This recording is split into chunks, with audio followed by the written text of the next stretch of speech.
Hey, so I've got a request, I guess a while ago, about running this thing in a hot day. It's about 12 o'clock now, 12:15. Um, and I ran the AC. I had about 80% of battery this morning, charged up to about 83%. With 83% left, I just turned the vehicle off and just started running the AC. It's been running for a while. It's down to, if you can see it, 74%. I got 148 amp hours here. And I'm going to run this thing. You know, it was 100 degrees in here when I turned it on, and that was 30, 40 minutes ago or less, not even that. And it's 90 degrees in here now, probably 25 minutes ago. That 90 is probably backwards, but you can see that it is 90. It's 89 now. It's cooling it down. Once it gets to about 80, it'll kick off and it'll monitor the room. It'll maintain the room.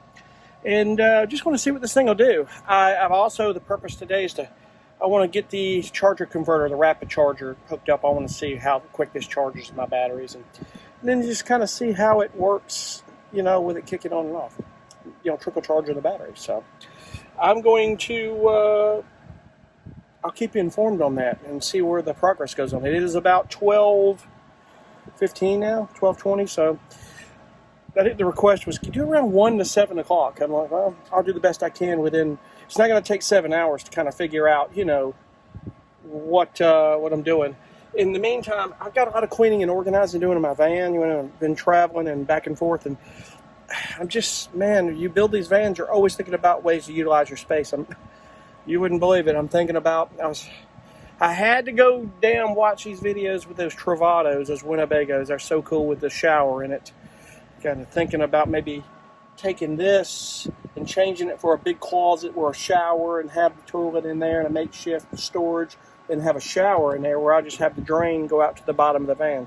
It's just soapy water. You can plug it and send it straight to the ground. It ain't gonna matter. But if you want to put a tank, you can do it. A lot of people do that. So you go with what works for you. So the bench is in a perfect place. It's just, I love having the table facing in front and having everything there. I guess if you pay $100,000 for a van like that, that's what you get. but that's not. But that's not saying, you know, don't get me wrong here. You can build these vans with whatever, the same amenities as a Travado. If you want to put the money in and do it, you can do it. So anyway, I'll keep you guys posted. I'm still at 74%. Now remember, one thing I will tell you is that the solar is charging the batteries as this is going. So there's a trickle charge in there it's backed off the discharge of that battery. So there's a plus there on that. Remember that. So I think it was Sylvia or somebody had the request. Remember that, you know, during the day, you're going to have that trickle charge running the AC all day. If it's kicking on and off, it's going to bring it down a little bit. But remember one thing is that if you want to get your batteries up to 100% so it runs at night, remember that you want to be able to try to get that boosted up to kick it off a little bit and then kick it back on. However, if you have enough amp hours of battery, you've got enough leeway to kind of do whatever you need to do on that. So it doesn't make much difference. That's the power of lithium batteries, folks. I'll keep you posted on the rest and be back at you in a bit.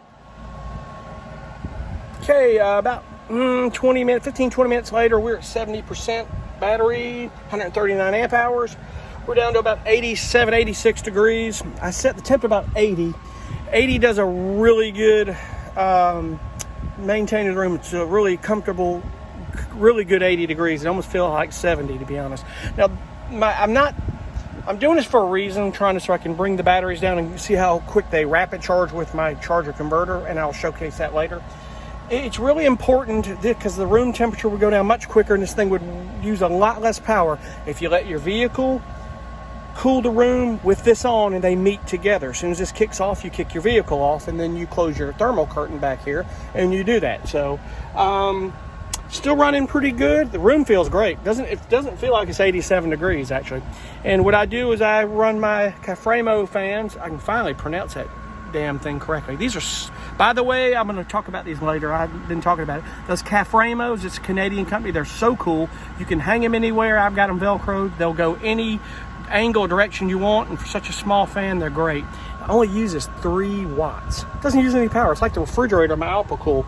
If you wonder what these 12-volt refrigerators use for power, you'll never you won't even put a scratch in your battery. If nothing is running and solar's charging these batteries in a day, you may get 1%, and you got the refrigerator running, not even the fans. Even if these fans right here ran 1-2% a day, and it would be back to 100%. So your refrigerator is the least of your worries in van life, folks. I can promise you that. So we'll keep you posted. Okay, so I've cranked the vehicle a little bit just to let it cool quicker. I'm at 87 degrees. About 20 minutes later, it's still not coming down as quick. So let the car air conditioning fill the room up a little bit more with the fans and bring it down a little bit better. And then see what it'll do when it kicks on and off and how often it kicks on and off. Now, mind you, it is about 96 degrees outside with about 85% humidity. I am in the southeast.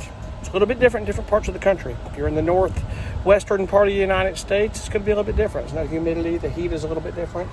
And it's always a huge difference. So it's a smaller window of opportunity with, a smaller window of weather when it comes to heat, because they get cold weather in the mornings and at night it cools off. Not to mention they just have short summers. So I remember being at my sister's outside of Spokane, Washington, in middle of August, leaving there, heading down towards Vegas, and it was 40 degrees when I woke up that morning. So big difference.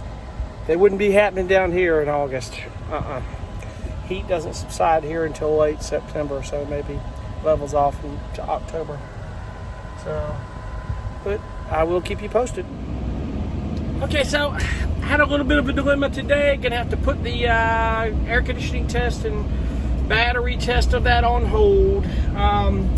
I mentioned that sometime I had a problem which I thought was my charge controller causing this problem, and it's not. Just in the middle of the night, out of the blue, I get to about 65-70% of battery. Coach just loses power. It's still doing it, and it did it today, even with solar charge coming to the battery. And when it kicked the power off, power kicked back on. I suspect it's a battery management system within the battery. It's a warranty issue with Ames. I'm going to have to get with them. My biggest fear is having to ship an 80-pound battery to Reno, Nevada from here on the East Coast. It's going to be just freaking fun. But, what can you do? There's nothing you can do about that. I got to do it. So I'm going to have to probably just try it again. Not to mention that my charge controller, because I was going to plug that into a 20 amp outlet and charge the batteries and get that tested, make sure the batteries are fully charged. I'm kind of hoping it was something I needed to do with that battery before I installed it that I didn't do. So there's not a 20 amp outlet where I was at. It's 15 amp breakers. I can't take a chance of under towing. It'll trip that breaker, but yet could damage that charge controller. I don't think that will happen because you can plug RVs into 15 amp. My only thing is I just don't think it's going to charge at the rate that it's supposed to, starting in a rapid charge and stepping down. I think that it would, but it was only giving me 13 volts. That's technicalities some may not understand. When it's real low, it starts at 14.6 and it tiers 13.6 and then levels out on a tier 3 of 13.2 volts. So it's kind of a 3-stage charging where it trickle charges it. Well, as it gets closer to charging the batteries. Being that my dad had at his house had some outlet issues, I don't want to press it. He's got some GFCI outlets, I think, that are bad.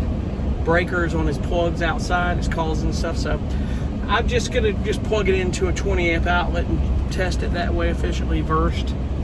Monday I'm going to have to find out from Ames what's going on. I need to act on that. Always something, but that's the thing about when you need to remember and just be patient with it. When you build an RV with individual components, whether it be from the same manufacturer or different, you're going to have issues. You're going to have warranty issues. Things are going to go bad. If the icing on the cake wasn't thick enough, my little Jackery 240's got a warranty issue. My little inverter section's losing power. Now, that doesn't mean this product is bad stuff. It's just things happen. I don't care what you buy. You're going to have issues. It's not that it's a bad company or it's a bad product. Jackery itself is an amazing product with a little all-in-one power. Ames is a reputable solar company. And all intents and purposes and reviews, the batteries are great. It's just sometimes you get something going on internally in that battery. So we're going to find out what's going on, if there's a reset or something. I did mention there is supposed to be an app where you could Bluetooth that battery. It will tell you the exact internal workings of that battery. I haven't seen it yet. They told me it should have been out. It was presented to the App Store with Google and with the Play Store and with the Play Store with, I guess that would be Google, the App Store with Apple. My bad on that one. But anyway, Android, Mac, Android, Apple. You know, both of them were put in the process review. It's been about a week and I need to check again. But be it that it may, they'll get me started on. They'll get me, started on that process and help me on that, hopefully. So, but anyway, that's that today. But other than that, all's going well. Getting some music done. Weather's been hotter than hell. In fact, it says it's 100 degrees on my thermostat in my car outside, and we got about 80% humidity. So if you don't live in the southeastern United States, chew on that one for a minute. It's not like that up in the Pacific Northwest. So it's a big difference in how this air conditioner will operate as well, with difference of humidity and temperatures. Now, as I said when I built this van, your insulation is important. You don't want to over-insulate it, but you don't want to under-insulate it. The wool insulation is very good. I will say the solar panels help deter the heat off the roof a little bit, because it's a little warm up front, but not blazing. It has good insulation, not any warmth in the back. So it's kind of deflected that a little bit, which is an added bonus on that. Solar panels are absorbing all the heat like it's supposed to, charging those batteries. So anyway, I'm hopping off, and as always, something cool comes along, I'll cut you in. Thank you for watching, and we'll see you on the next one. Have a good one. Bye.